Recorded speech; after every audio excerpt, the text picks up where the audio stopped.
Hello friends, मैं सुनीता वर्मा और आपका स्वागत है मेरे channel gardening tips by Sunita Verma पर। फ्रेंड्स, आप सबको अपना बचपन तो याद होगा ही, जब हम अपनी किताबों में विद्या रखते थे, स्कूल कैंपस में से पत्तियां तोड़कर और अपनी बुक्स में रखते थे और ये सोचते थे कि बस अब तो हमें सारा कुछ लेसन याद हो गया। तो फ्रेंड्स, सुंदर सा प्लांट आज भी बहुत धार्मिक महत्व रखता है। हमारी इंडियन माइथोलॉजी में कह लो या आज के हम सब कह लो कि भाई इस प्लांट का बहुत ही ज्यादा धार्मिक महत्व है। वास्तुशास्त्र में इस प्लांट को बहुत शुभ मानते हैं और कहते हैं कि भाई इस प्लांट को हमेशा जोड़े में रखना चाहिए, भाई 2, 4 या 6 की गिनती में रखना चाहिए और इसे हर रोज पानी देना चाहिए। जैसे हम तुलसी जी को पानी देते हैं ना, इस प्लांट को भी पानी देना चाहिए। वो बात अलग है कि भाई हमें पानी थोड़ी मात्रा में देना चाहिए क्योंकि इसे पानी की जरूरत कम होती है।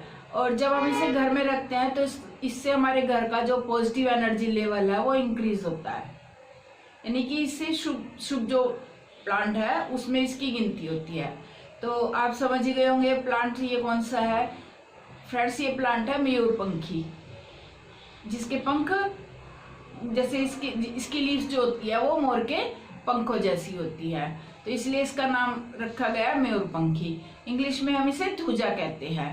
तो चलो इस प्लांट की केयर के बारे में आज बात करेंगे फ्रेंड्स, कि हम इसकी केयर कैसे करते हैं जब हम इसे खरीद के लाते हैं। देखो, इतने कॉस्टली प्लांट होते हैं जो हम खरीदते हैं और अगर हम उनकी हमें केयर नहीं मालूम है या हम लापरवाही करते हैं तो फिर हमारा गार्डनिंग का शौक वो अधूरा रह जाता है, क्योंकि हर रोज तो प्लांट्स खरीद भी नहीं सकते। तो इसलिए हमें हर प्लांट के बारे में, उसकी नेसेसिटी के बारे में पता होना चाहिए कि भाई कौन सा प्लांट किस एनवायरनमेंट में रह सकता है। उसके लिए हमें ज्यादा धूप की जरूरत है, कम धूप की जरूरत है, सर्दियों में कैसे ध्यान रखना चाहिए, गर्मियों में उसका कैसे ध्यान रखना चाहिए। तो मैं अपनी सभी वीडियो में बताती हूँ, हर बार एक पर्टिकुलर प्लांट के बारे में बताती हूँ कि भाई इस प्लांट की क्या नेसेसिटी है। तो मैं आपको बताऊंगी कि आज थूजा प्लांट जो है उसकी क्या नेसेसिटी है, यानी उसकी जो केयर टिप्स है उसमें हमें किन बातों का ध्यान रखना चाहिए। फ्रेंड्स, वैसे तो ये इजी टू ग्रो प्लांट है, पर फिर भी हमें इसके लिए इन बातों का मेन ध्यान रखना चाहिए। सबसे पहले है सनलाइट। अगर हम इसे ज़मीन में लगाते हैं फिर तो ये सब तरह की लाइट में रह लेता है क्योंकि बाहर होता है, लेकिन जब हम इसे गमले में लगाते हैं तो हमें इसे ऐसी जगह रखते हैं जहाँ पर धूप कम हो, क्योंकि अगर ज़्यादा धूप में रखेंगे तो इसकी पत्तियाँ ये झुलसने लग जाएंगी, ये जो इसकी लीव्स है। और ये तो आपको मालूम ही है कि ये जो प्लांट होते हैं ये काफ़ी दिनों तक इनकी पत्तियाँ रहती है। मतलब अगर एक बार इसकी लीव्स खराब हो गई तो हमें दोबारा इसकी लीव्स वैसी तो होंगी नहीं, और नई लीव्स के लिए हमें कम से कम 6 महीने का वेट करना पड़ेगा, फिर इसकी नई नई पत्तियाँ आएंगी। तो ये सबसे बड़ी बात है ध्यान रखने की, क्योंकि ये है इनकी जो ब्यूटी होती है वो सिर्फ फ्रेंड्स देखो लीव्स से ही तो होती है, और लीव्स ही इनकी खराब हो गई तो फिर फ़ायदा क्या हुआ इन प्लांट को रखने का। और इसकी जो वाटर रिक्वायरमेंट है, इसे नमी बहुत पसंद होती है। जो इसका गमला होता है ना उसमें हर टाइम नमी रहनी चाहिए, इसे नमी बहुत पसंद है।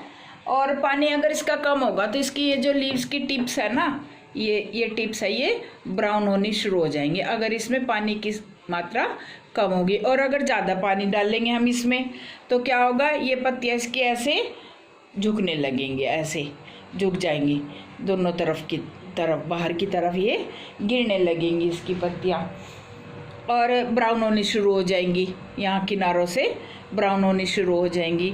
तो ब्राउन होने के इसके लिए इसके 2 मेन कारण होते हैं, एक तो सनलाइट और दूसरा होता है पानी का ज़्यादा होना। और फर्टिलाइज़र, ये क्योंकि ये स्लो ग्रोइंग प्लांट है इसलिए इसमें फर्टिलाइज़र की तो खैर ज़रूरत होती नहीं, लेकिन फिर भी अगर हम इसमें 6 महीने में एक बार या 3-4 महीने में एक बार NPK डाल देते हैं तो ये इसका ग्रीन कलर मेंटेन रहता है, इसकी ग्रीनरी मेंटेन रहती है और इसमें ये नई नई ग्रोथ भी आती रहती है। इसके जो प्रोपगेशन होता है, इसके प्रोपगेशन के लिए ये इसके सीड्स है, इनको कॉन्स कहते हैं। तो अभी तो क्योंकि जून का महीना है, अब ये अगस्त, जुलाई अगस्त तक ये ब्राउन कलर की हो जाएंगी और इनके अंदर से छोटे छोटे बीज निकलेंगे। फिर उन बीज को उगाकर हम नए प्लांट बना सकते हैं। वैसे इसकी कटिंग से भी हम प्रोपगेशन कर सकते हैं, बट वो सारा रेनी सीजन में ही होता है। तो इसलिए मैं जब इसकी दोबारा वीडियो बनाऊंगी इसकी प्रोपगेशन की, फिर मैं आपको इसकी वीडियो दिखाऊंगी।